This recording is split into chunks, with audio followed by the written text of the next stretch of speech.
Okay sir, கொஞ்சம் சீக்கிரமா முடிங்க, ஹவுஸ் ஓனர் வராரு. ஐயோ, இன்னைக்கு ஏதாவது குறை கண்டுபிடிப்பாரு.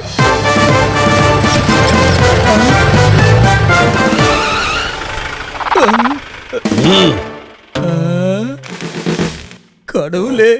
மிஸ்டர் இன்ஜினியர், வயரிங்க்கு நீங்க எந்த கேபிள பயன்படுத்துறீங்க?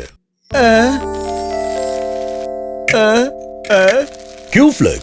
Very good, very good. I'm happy. அது எல்லோரும் சொல்கிறார் Q-Flex தான் உள்ளே என்று. Q-Flex தான் சிறந்ததென்று. Q-Flex எந்த விதமான வோல்டேஜ் பிளக்சுவேஷனையும் எதிர்கொள்ளக்கூடிய சக்தி. ஞாபகம் இருக்கட்டும், சர்வதேச தரமுள்ள Q-Flex கேபிள் உங்களுக்கும் வரும் தலைமுறையினருக்கும் முழு பாதுகாப்பிற்கான உறுதியளிக்கிறது. Q-Flex, a world class quality product. உங்கள் பாதுகாப்பு